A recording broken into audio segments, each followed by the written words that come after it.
লাআনা রাসূলুল্লাহ সাল্লাল্লাহু আলাইহি ওয়াসাল্লাম আকিলার রিবা ওয়া মুকিলাহু ওয়া কাতিবাহু ওয়া শাহিদাই ওয়া ক্বালা হুম সাওয়া।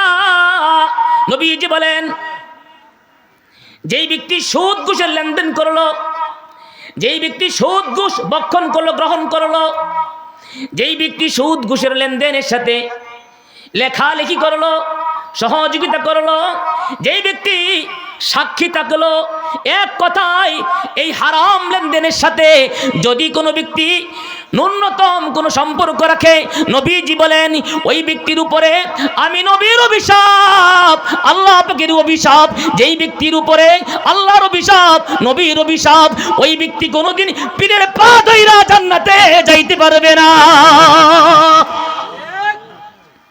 নবীজি সাল্লাল্লাহু আলাইহি সাল্লাম সামনে গেলেন, হঠাৎ করে দেখা যায় কিছু মানুষ রক্তের সাগরের ভিতরে হাবুডুবু খাইতেছে।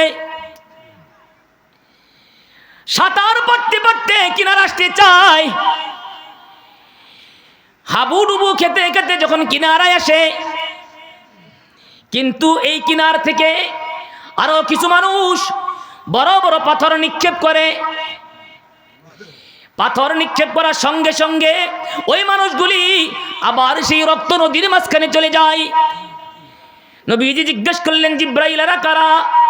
জিব্রাইল বললেন, ইয়া রাসূলুল্লাহ, এরা তারা দুনিয়াতে সুদ খাই যারা, ঘুষ খাই যারা, এরা হইল তারা।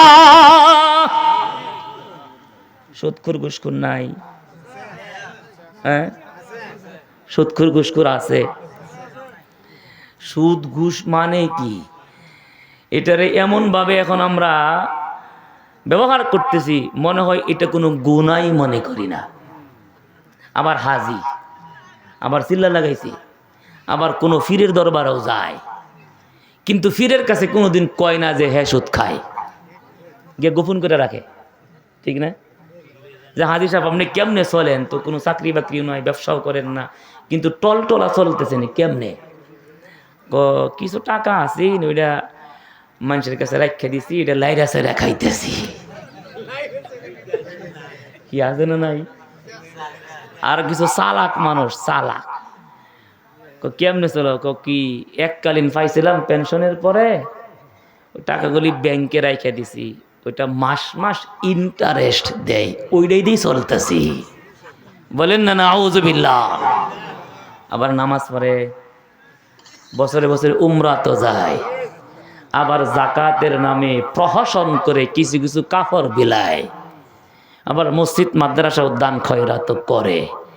বলুন তো এই মানুষগুলির কোনো ইবাদত আল্লাহর কাছে মঞ্জুর হবে? বলেন মঞ্জুর হবে? সুদখোরদের কি ভয়াবহ পরিণাম! আল্লাহর কোরআনের ভিতরে এমন কোন গুনাহ নাই যেই গুনার বিরুদ্ধে আল্লাহ ডাইরেক্ট গুনাহগারের বিরুদ্ধে যুদ্ধের ঘোষণা করছে, এমন কোন গুনাহ নাই। মাত্র একটা গুনাহ, সেটা হলো সুদ ঘুষ।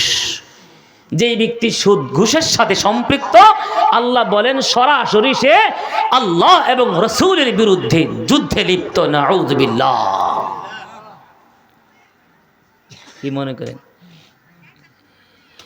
ইয়া আইয়ুহাল্লাযীনা আমানুত্তাকুল্লাহ ওয়া যারু মা বাকিয়া মিনার রিবা ইন কুনতুম মুমিনিন ফাইন লাম তাফআলু ফাআযানু বিহারবিন মিনাল্লাহি ওয়া রাসূলিহি। আল্লাহ পাক রব্বুল আলামিন বলেন, যদি ঈমানদার হয়ে থাকো, যদি ঈমানদার হয়ে থাকো, সুদ ঘুষ তোমরা বর্জন করো। আল্লাহ বলেন সুদ ঘুষ বর্জন করা ব্যতীত কোনো ব্যক্তি পাক্কা ইমানদার হইতে পারবে না। কিন্তু বর্তমান সময়ে সুদ করে, ঘুষ করে, নামাজ পড়ে না এক ওয়াক্ত, কিন্তু চাষ টলে বসে বসে আড্ডা মারে, ইমান বড় শক্ত, এর চেয়ে বড় বেঈমান দুনিয়াতে আর হইতে পারে না। আল্লাহ বলেন ইমান থাকলে সুদ খাইতে পারস না। খালি আইডি কার্ডের নাম লেখা আছে নুরুল ইসলাম, বাপের নাম ইমাম উদ্দিন, দাদার নাম খায়রুল ইসলাম, নুরুল ইসলাম, ইমামউদ্দিন আরো আর সিএসে লেখা, কিন্তু আল্লাহর আদালতে বেঈমান, কারণ সে সুদ ঘুষ হারামের সাথে সম্পৃক্ত। লাআনা রাসূলুল্লাহ সাল্লাল্লাহু আলাইহি ওয়াসাল্লাম আকিলার রিবা ওয়া মুকিলাহু ওয়া কাতিবাহু ওয়া শাহিদাই ওয়া ক্বালা হুম সাওয়া।